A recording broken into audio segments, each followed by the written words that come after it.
What's up guys, welcome to Play Infinite's review of the HTC One X.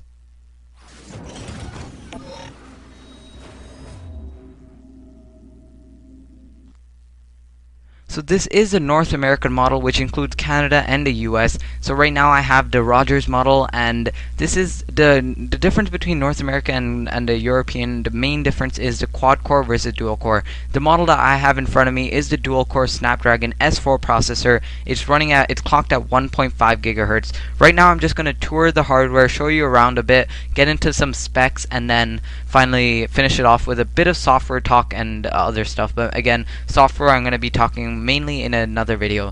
So here's the phone, the HTC One X. It's a really nice phone. It's silky smooth. I haven't had too many troubles with this phone so far. So I'm going to preview around the phone, and sorry, I kind of repeat myself quite a bit. So here's the micro USB port. It is an MHL micro USB port, and at the top there we have the 3.5mm headphone jack. I'm going to go into talking about that a bit more in a while. So again, the left side, it's all clear. There's nothing. I already talked about that. Was a micro USB card, and there's a front display. At the bottom there we have a microphone port, only one microphone port, nothing else is at the bottom. And at the left side, at the right side, we have the volume rockers. It's clear, there's nothing else besides the volume rockers. Over at the back, there's a phone at the back, and now front. So now let's move on to the actual top of the phone once again. So 3.5mm headphone jack. Above that we have the secondary microphone used for noise cancellations and etc. stuff like that. And that's the microphone I'm pointing out right there. There is also a micro SD card. Micro SIM card at towards the left of that, which you can easily. It's similar to the iPhone 4. So you simply put one of those pins in that it's included with the HTC One X, and you put it in like so, and click it down, and it'll just pop out, similar to the iPhone 4. I'm not going to actually do it. So again, moving on, we have the front of the device has the speaker grills at the top. It's embedded, or it's precision cut right into the phone itself. So it's manufactured into the unibody. There's a back button, the home button, and the multitasking Android ice cream sandwich button right there at the bottom.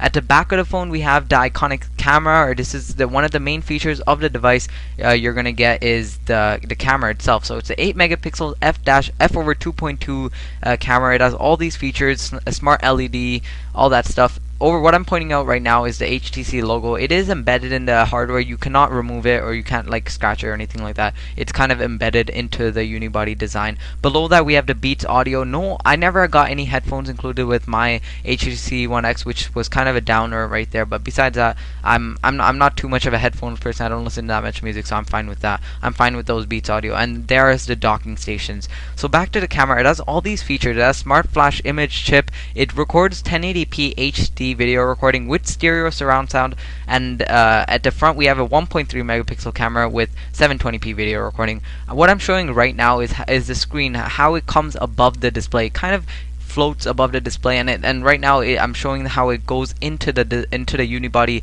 design, and that's what I kind of really like about this phone. It feels really nice in the hand to use. The 4.7-inch HD Super LCD 720p HD display is really nice, and you can hardly see the pixels on it because this is a non-pentile screen. So it's really nice, and you're getting really nice colors, natural colors actually. So there's the phone. You saw HTC Sense UI there all the way to the lock screen, and HTC added a couple of features which are well appreciated, such as this. It's silky smooth, like I'm going to preview right now. There's no problems. However, I did find some bloatware apps which I'm pointing out right now. So there's like, in my carrier I had like these apps called One Number, One Contacts, games, all this stuff, which were kind of unnecessary. Here's the setting menu. Again, you can see HTC Sense 4.0 prevalent throughout the device. I'm going to go more in depth on this in a future video. So again, like I said, it's running Android Ice Cream Sandwich 4.0 with HTC Sense built onto it. It has 1 GB of DDR2 RAM, which is keeping the device move really slow, along with obviously the S4 Snapdragon processor. Again, another tour around the device. You can see that the screen is kind of coming above. This phone is a flat phone, so it's not curved in any way. The front screen is not curved at all.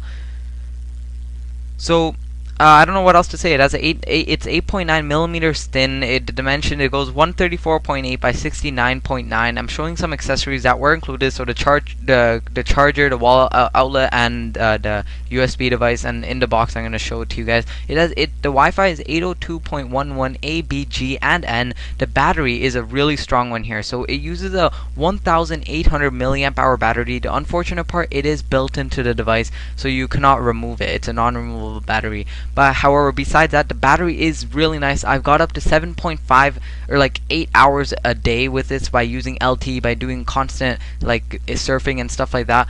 But when I'm like not when I just take it out of my pocket, put it back in. Some days I did that, and I got a full day's worth of battery with a bit extra. I got around 50% extra battery life, but while doing that, so on average, most days I did have to carry around a charger with me a bit some days because I only got around 6 hours some days it was 8. It really depends on how you use it. If you turn off LTE, it's really nice. So call quality on this phone, I haven't had too many problems, and honestly I have nothing else to say. Call quality was fairly well throughout wherever I called. Again, that really depends on where you are, the reception you have, and stuff like that. Besides that, it's a silky smooth phone. I'm previewing some pictures that I did take with this phone directly with its 8 megapixel camera at the back. Again, you shouldn't only look at the megapixel count. It has a lot more to do with just other than just megapixels. Here you can see the silky smooth of HTC Sense 4.0 again. I just opened the camera app, and it has 0 shutter lag as well, so that's that. The viewing angles on this phone, I forgot to mention before, is really nice. You can see the Super LCD 2 display from almost any angle, so even from a 180 degrees angle you can still see the phone really nice. And there's a multitasking. I'm going to go a bit more in depth into this phone in a future video where I talk about software only or HTC Sense only, so stay tuned for that.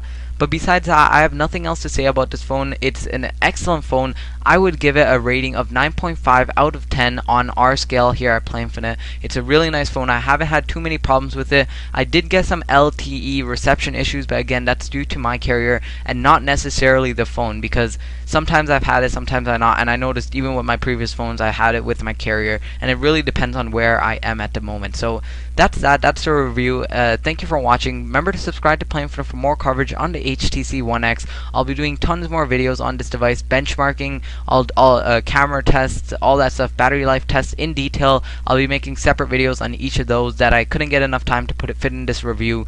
So look out for all those videos. Some of those are already uploaded to our channel. This phone is available on May 6, 2012, and it really depends on your carrier. For me, I believe it was $169 on a 3-year contract on Rogers, so it depends on your carrier. So again, thank you for watching this video. Make sure to subscribe to Play Infinite for more coverage on the HTC One X. And one thing I forgot to mention was it has 16 gigabyte of internal storage, which is you can't remove it or upgrade it. There's no micro SD support. So I was only given the option of 16 gigabyte, and that's what I got. So again, thank you for watching this video. Hopefully you like it. Give this video a quick thumbs up. Leave your comments or questions down below in the comments. I'm fast in replying to them.